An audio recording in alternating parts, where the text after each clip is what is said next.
Good day, everybody. I hope you guys are well, making great choices, and that you guys are doing absolutely amazing. Today, I've been bothered enough to go to the internet to actually look at what are the statistics of rape in Namibia. And the statistics that I found were from 2016 to 2018. And this is from the Namibian newspaper. And I was appalled, to say the least, because in 3 years, we've had 3,000 rape cases of minors. So that's from 0 to 16. 3,000 cases of rape of minors. So let me break it down to you. 2016, we've had 418 female girls or girls being raped. We've had 26 boys. 2017, 422 girls and 29 boys. 2018, 474 female and 26 boys. It's very sad because when we think of rape, we just think, oh, girls, right? And we forget about the boys. And these are reported cases, mind you. So there are more cases that we don't even know about, especially for the boy child, because society has taught boys that only girls can be raped, or we don't talk about if that happened to a boy. Now, cultural norms and societal norms sometimes help perpetrators to actually get away with the rape. We teach men that to be called a man is to when you are a player, when you have multiple girls, when you can sleep with a woman, even if she's saying no, she's saying yes, right? That in itself is wrong, because what we're doing then is we're teaching men that, or boys that, when you have power and control over a woman's body or a boy's body, it's when you are a man, right? Which is absolutely wrong. Or you get praised for having multiple girlfriends, or you get praised for, oh my gosh, you tapped that. Oh wow, that is amazing. It's amazing if there was consent. Consent when she said yes, or when the boy said yes. If they said no, then it's rape. It's horrible that we associate rape with power and control, and then we forget to talk about the victim, what they go through. Imagine 3,000 lives have been shattered, have been traumatized. And most of the time, especially with minors, it's family members, or it's people that they know, it's relatives, it's neighbors, people that they trust. And when a child gets fondled, when they get touched, when they get molested, they confuse that with, is this love? Is this how this person is supposed to? Because they are an adult, right? And sometimes we as a society know. Now, when I say society, I make it very broad because it's out there. Okay, I know that my neighbor is actually touching their daughter or their son.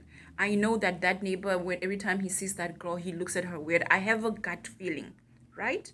That gut feeling should be enough for me to address this. How? Maybe by calling the child and having conversation, like, what's happening? Are you comfortable? What's going on there? Because these are the small conversations that leads to bigger results. We always know, or we always have a gut feeling, especially when it's family matters. And when it's a family issue, then it's like, if it's someone's brother touching a boy or a girl, or even a female touching a boy or a girl in a sexual manner, we try to shush it, like, because we don't want our name to be associated with such things.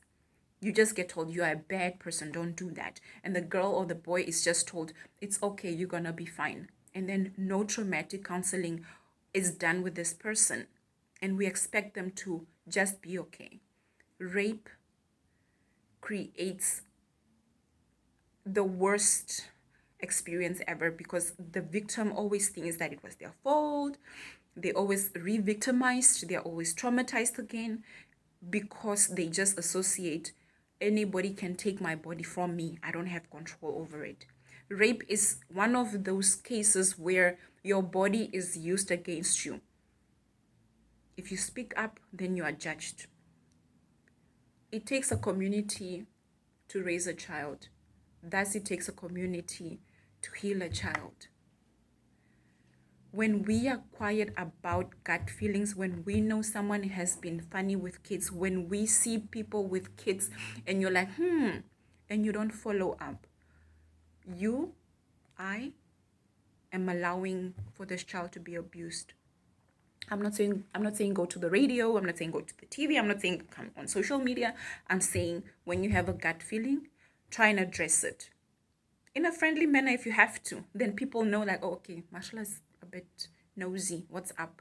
It's better to be nosy and save a person or a child than not to be, because silence, the price of silence is always violence.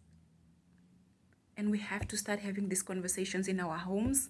We have to have conversations with our kids to say, if someone touches you like this and this, talk to me about it. If your friend ever mentions this and this, come tell me. Come, let's address it.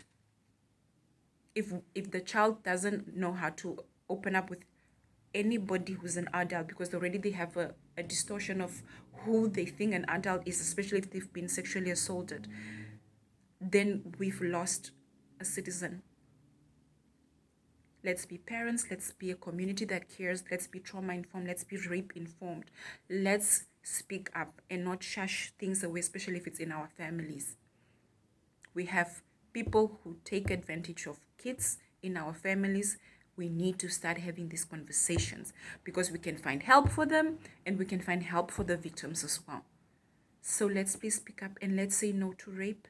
Let's say no to molestation, because the power lies in us, in me, in the community, in you who's there, in anybody who's even a victim. Come speak up, because for victims, I always think you are survivors. Say no to rape. Make excellent choices, make good decisions, and be out there for everybody. The power lies in you. Have a good day and make great choices.